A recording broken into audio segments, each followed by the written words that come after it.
Hey guys, it's Brandon with Rustic Woodwork. Tonight we're going to show you how we actually put the stars on our flags from the very beginning. We do make our own stencils. There's a video we posted just the other day showing you how we make our stencils. If you'd like to learn how to make them, just go over and watch that video. We do it step by step. We've already got the stencils made, so we're going to go ahead and cut them out and get started and show you how we do our flags.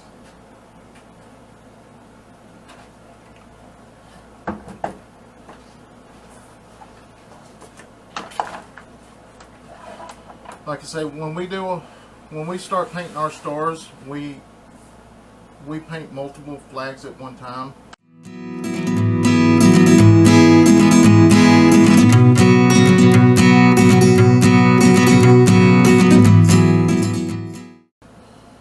We'll go ahead and peel out the stars.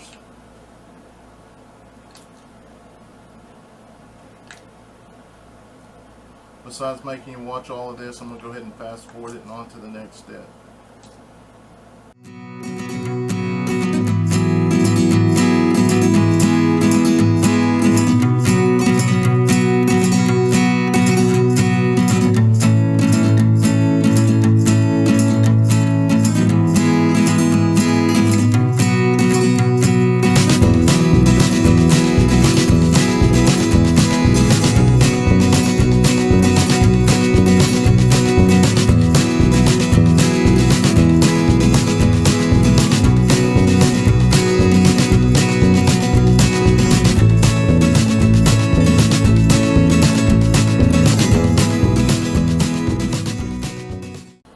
I mean, they work out great if you're just needing to make a couple flags, but if you're needing to make several, it's kind of multiple flags at one time. It's really time consuming. The plastic stencils basically look like this. You know, each one of them you purchase, I purchased mine through Amazon. They're about $16–17, just depends on what size you want. One reason why I got away from this is because to make pretty stars, you will have to put adhesive on the back of it, and then you'll place it there, and you rub it in, make sure it seals and the paint won't run underneath it. So afterwards, you go ahead and you peel it up, okay, and then you can do a second flag. Sometimes you can do 3. But most of the time it's only 2 before you have to actually break down and clean it. And to clean it, you have to get all the paint off. And so a lot of the paint had already dried, so you have to basically scrape all the paint off and then use a lacquer thinner on the back to get the adhesive off. It's really time consuming. It takes about 20 minutes per cleaning to actually do it right. So really excited that we was able to purchase a vinyl machine and start doing it this way, because it has saved so much time. I basically put this down here so I can line it up without it sticking to the wood.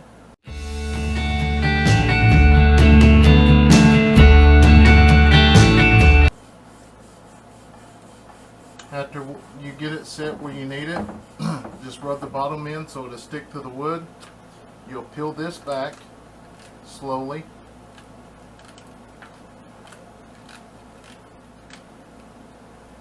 Once it's peeled back, get that out of the way.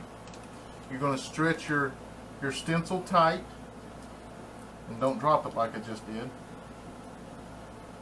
Tight, and once you get it set there, I always take my paper and run it back over it lightly and just kind of let it set in its own pattern, and then I will rub it a little bit harder as I go to make sure it sticks really good so the paint does not bleed through it.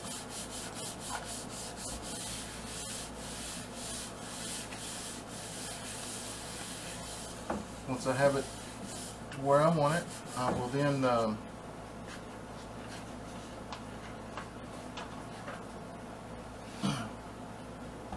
I use a just basically transfer tape to cover my flag up, just because I overspray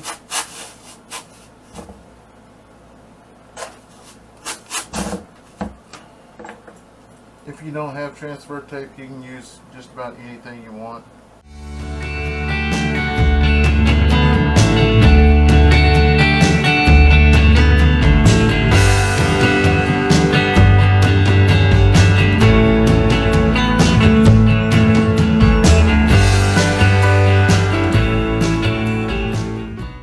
The airbrush we're going to be using is a Central pneumatic 4-inch adjustable detail spray gun. We use these just because they're not that expensive. I think you can get them for 15-20 bucks. I'll leave a link below so you can take a look at it.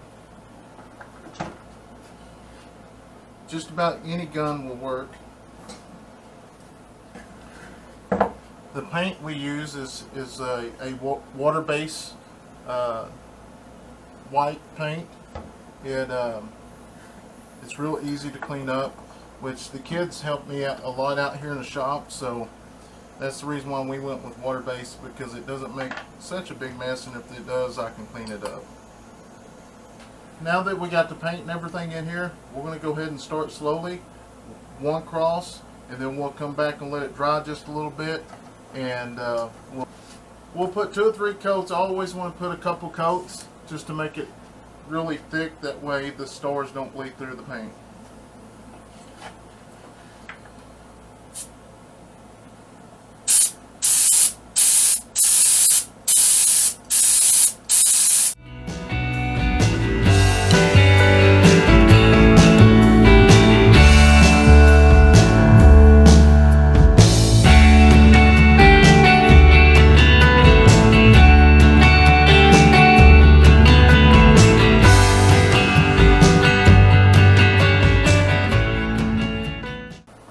When you go to pull these,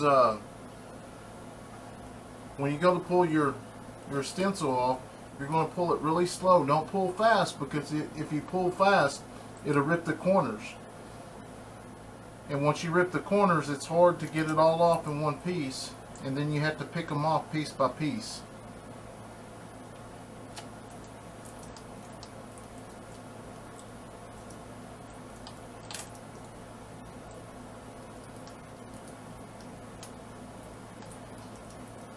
So once you're done, if you pull it off all in one piece, you did it right.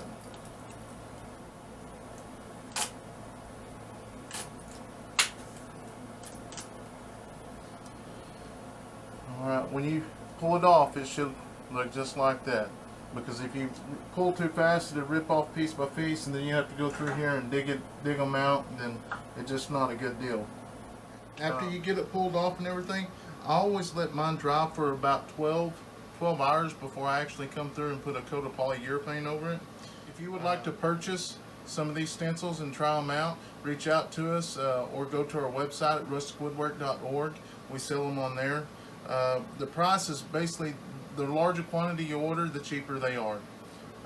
If you want to try it out that way before you actually buy a whole row. And with the stencil vinyl, you can make anything out of it. I mean, you can do shapes, designs, whatever you want. So anyways, I hope you enjoyed this video. If you have not yet, please hit the subscribe button below, and we'll see you next time. Thank you.